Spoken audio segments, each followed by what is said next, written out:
Boa noite, irmãos, tudo bem? Estou aqui para compartilhar uma breve palavra de Deus com todos.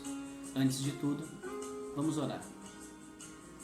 Senhor, muito obrigado por esse dia, por essa noite, Pai. E também, por que não te agradecermos, Pai, por estas circunstâncias, Deus, por este momento que nós estamos vivendo, pois cremos, Pai, na Tua fidelidade. Cremos nas Tuas promessas, Deus, que fez ao Teu povo, Pai, de proteção diante dessas circunstâncias, Pai. Nós te agradecemos porque Tu é fiel e Tu é poderoso para nos guardar de todo mal, Senhor.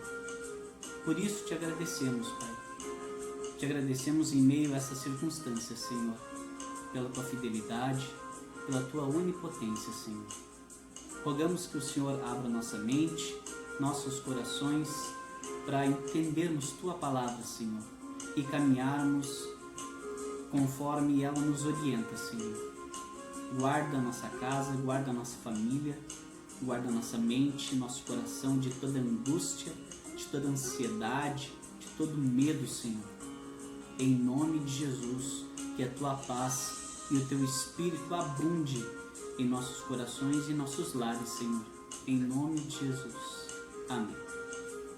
A palavra que tenho para compartilhar com todos brevemente se encontra em Romanos, capítulo 12, do versículo 1 ao 8.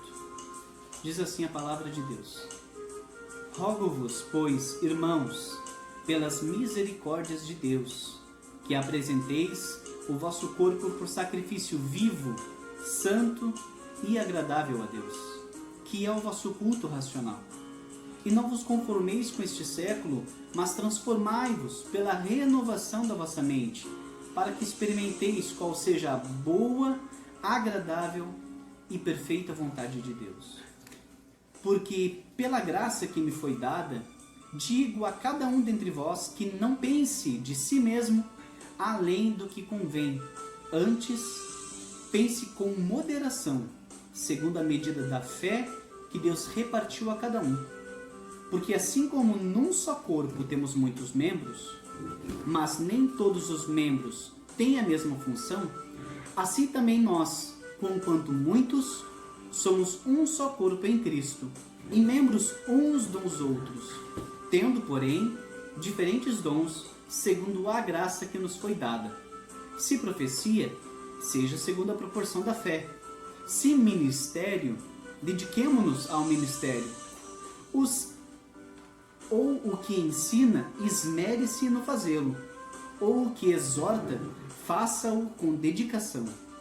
O que contribui, com liberalidade. O que preside, com diligência. Quem exerce misericórdia, com alegria.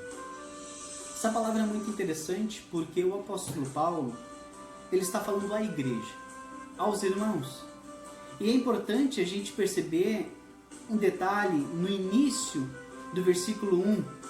Rogo-vos, pois, irmãos, pelas misericórdias de Deus. Quando Paulo inicia esse versículo com rogo-vos, pois, ele está fazendo uma alusão a tudo aquilo que ele ensinou do início do livro, da epístola de Romanos até o capítulo 11. O que Paulo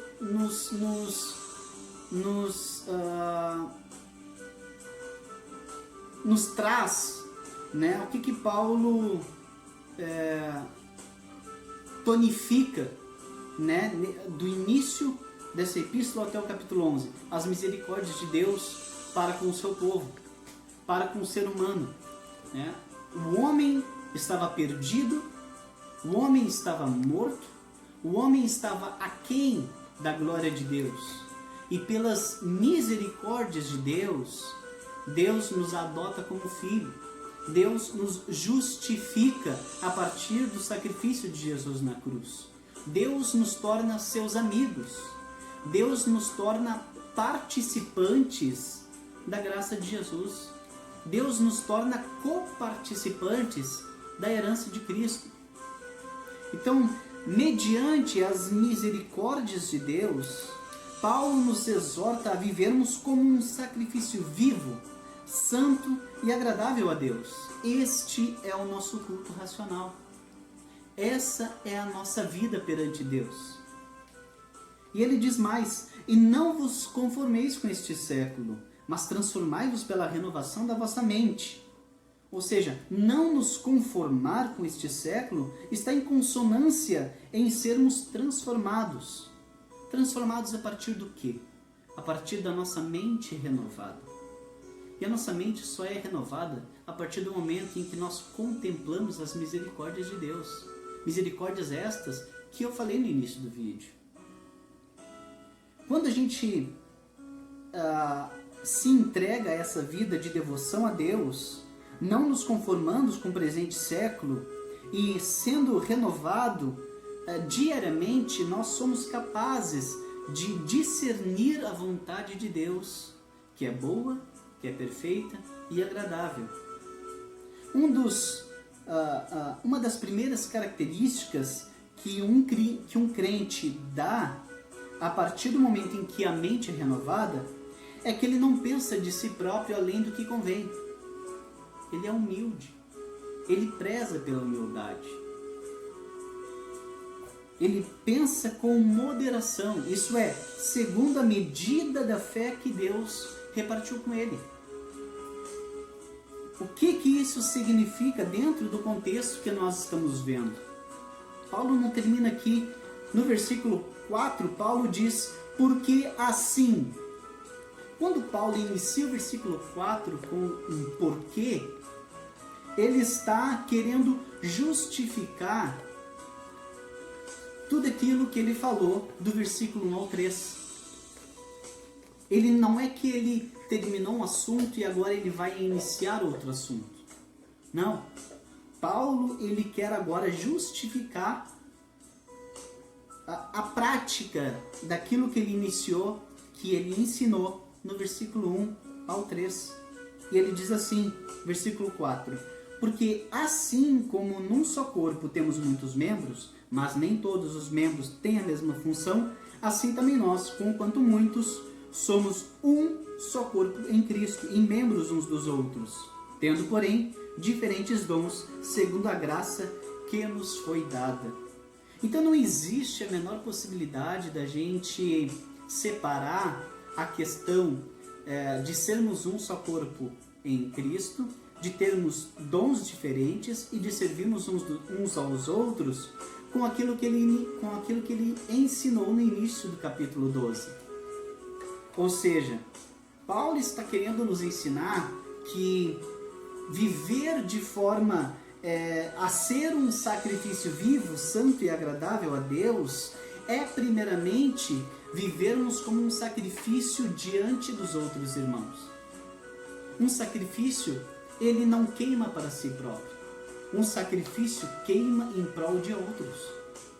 Então, se devemos ser como um sacrifício vivo, santo e agradável a Deus, nós devemos ser um sacrifício em prol do nosso irmão.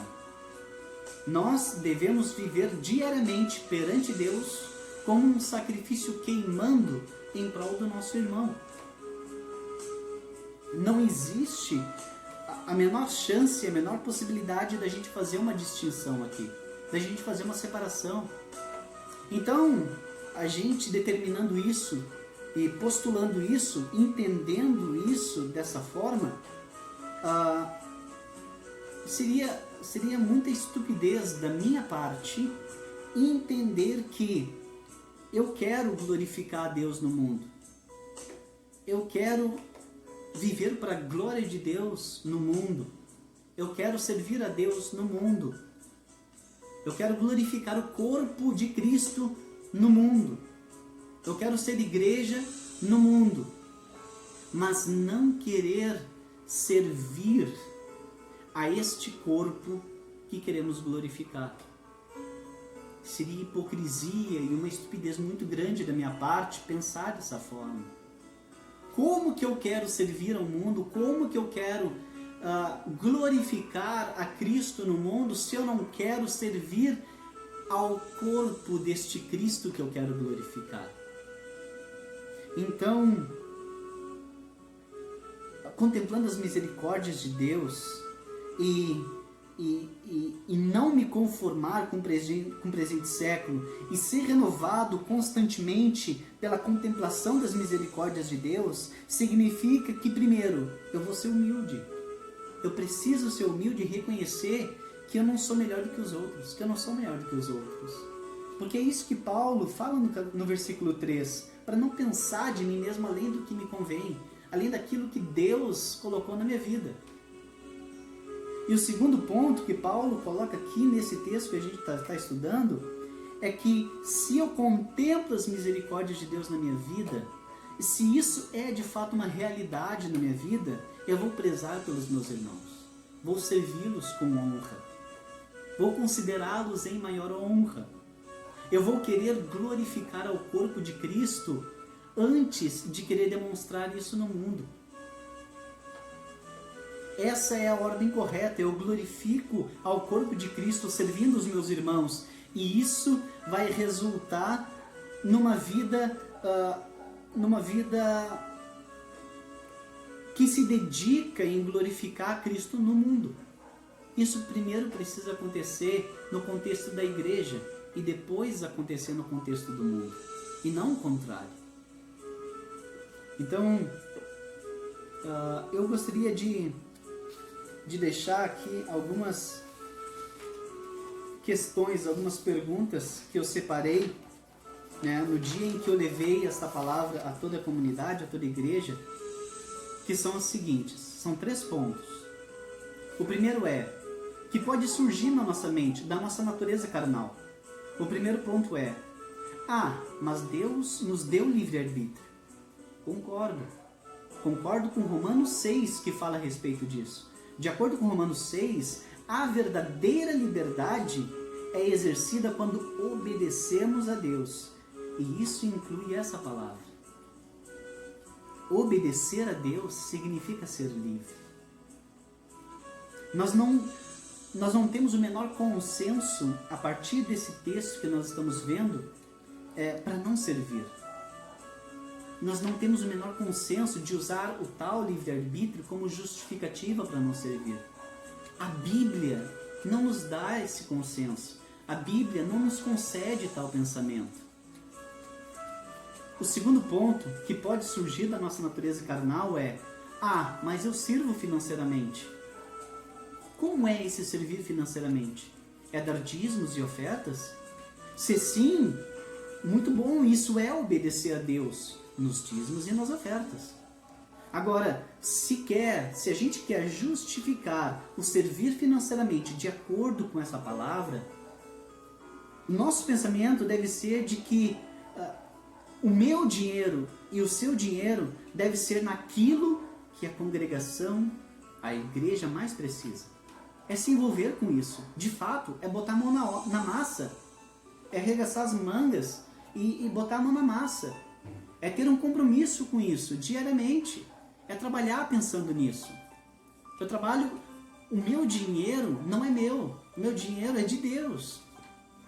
Então aquilo que Deus coloca na minha vida, coloca nas minhas mãos, eu preciso organizar de tal forma que eu consiga servir financeiramente com a minha congregação, com a igreja. Então servir financeiramente nesse contexto é isso. É chegar para o nosso tesoureiro, por exemplo, e perguntar: olha, o que a igreja está precisando? Né? O que a comunidade está precisando financeiramente? Eu vou arcar. Eu tenho essa condição, eu vou arcar. O terceiro ponto que pode vir também na nossa mente é: mas eu sirvo quando e como eu quiser. É uma escolha. Isso é uma escolha. Mas isso não deve sair da mesma boca que diz que preza pela glória de Cristo. Não tem o menor sentido. É como eu falei anteriormente, de uma estupidez total e uma tremenda hipocrisia eu assumi uma posição de que quer glorificar o corpo de Cristo no mundo, mas que na igreja não tem compromisso com o corpo de Cristo. Não serve uns aos outros. Então, eu gostaria de deixar esses 3 pontos para a nossa reflexão, para meditarmos. e sempre termos em mente aquilo que Deus e Cristo fez por nós na cruz, como oferta, gratuitamente, livremente, por nós. Vamos orar. Senhor, muito obrigado por esta palavra, Pai. Pedimos que o Senhor abra nossa mente, coração.